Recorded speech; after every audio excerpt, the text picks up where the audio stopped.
У тебя лагает в играх, бесят бесконечные фризы, или, может быть, постоянно просаживается в FPS. В данном видео я собрал самые важные пункты, которые помогут тебе добиться максимально возможной производительности в играх. Если ты это сделаешь, у тебя не будет лагать даже Vertex M115. Ну что ж, а мы начинаем. Всем привет, друзья, с вами Денджел, и сегодня я вам расскажу, что же нужно сделать, чтобы не лагало. И начнем мы, пожалуй, с самого важного. Я хочу начать наш разговор с настроек телефона. И да, это все будет основываться на игре PUBG Mobile, но для остальных игр это тоже подойдет. Поэтому что-то для себя, да, вы точно выделите. Я уже снимал подобного рода видео, но в этом я хочу рассказать от и до во всех подробностях. Так что садитесь поудобнее. Мы начинаем с нашего первого пункта. Что же нам нужно сделать в настройках телефона? Нам нужно зайти во вкладку о телефоне и тыкаем несколько раз на версию MUI до того момента, пока не высветится плашка, что вы стали разработчиком. Далее выходим отсюда, заходим в расширенные настройки для разработчиков. И это то, что нам нужно. И первое, что мы ищем, размер буфера журнала. И здесь ошибаются очень многие. На многих видосах говорят, что это важно ставить на самый максимальный буфер журнала. Но, ребята, это далеко не так. Все эти люди пиздоболы, запомните это. Это нам никак не поможет. И чтобы убедиться в этом, я зашел в интернет и посмотрел на первом же сайте, в котором четко прописано, что это не поможет нам ускорить работу смартфона. Поэтому здесь мы ставим что угодно. Это нам нахуй не надо. И не слушайте всяких шарлатанов. На то и я здесь, чтобы рассказать вам всю правду. Ну что ж, далее заходим в трассировку системы. Видим здесь вкладку категории и выбираем только Power Management. Далее мы видим размер буфера для каждого процессора. И здесь мы выбираем максимально 65536 красное-белое. Друзья, это не килобайт, это красное и белое. И самое последнее, а также самое важное, что нам нужно в настройках для разработчиков, это тут чуть-чуть выше мы пролистали, настройки графического драйвера.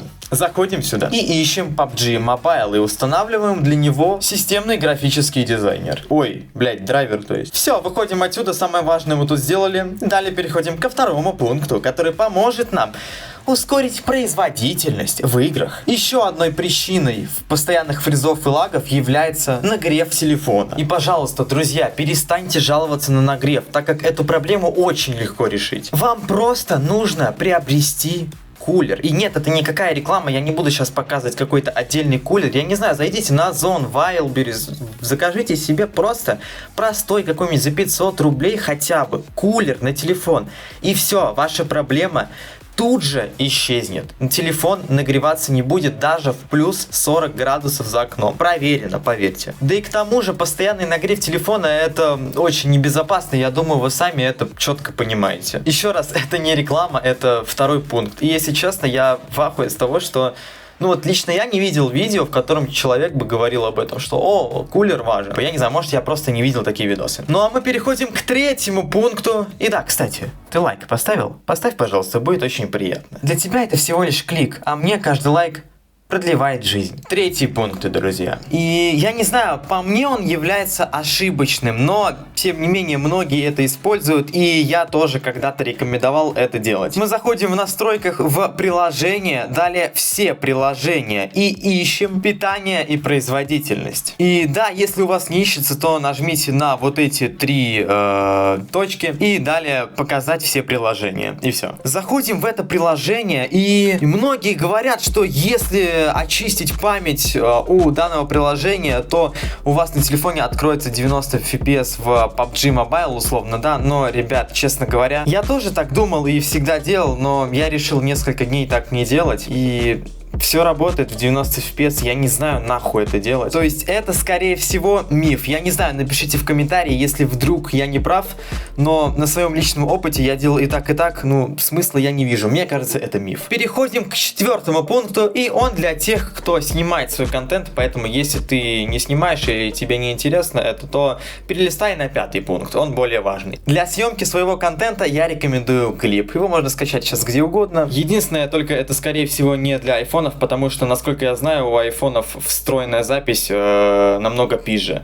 Ну, опять же, это понаслышке, я никогда не пользовался айфоном, к сожалению, поэтому для андроидов. Скачивайте, заходим туда, нажимаем на рекорд, опять на рекорд и видим видео settings. Кстати говоря, я не знаю, есть ли у кого-то это приложение на русском, у меня лично на английском, в общем, просто повторяйте за мной. Качество выбираем, какое вам нужно. Ну, я не рекомендую выбирать 4К, потому что для 4К нужен битрейт намного выше, чем 40, который тут максимально представлен. Так что не вижу смысла. Ставим разрешение 2К, 60 FPS и 30-ка битрейт будет достаточно, можете не ставить 40, иначе там могут возникнуть проблемы. Вот и все, это самое важное. Далее можете там сами покопаться в настройках там за звука, там что-то еще.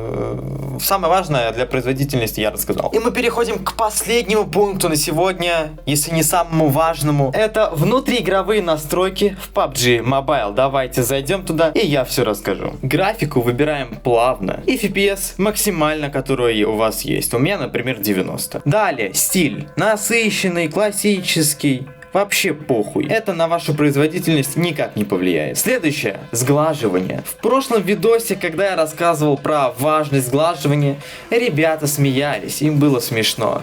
Но на самом деле... В принципе, они были правы. Это вообще нахуй не важно. Просто, если вы поставите 2х, 4х, можете посмотреть инфу про это в интернете, в ютубе. Я лично покопался, посмотрел. В принципе, на PUBG это не окажет никакого влияния, просто картинка будет приятнее. Вот и все, блять, можно это вообще нахуй не делать. Ибо это очень сильно съедает производительность. Я лично теперь уже не рекомендую так делать, все. Да, я переобулся, да. Ну и все, друзья, это было самое важное, что нам нужно сделать. В принципе, наверное, очевидно было, да, что надо было так ставить. Ну, похуй.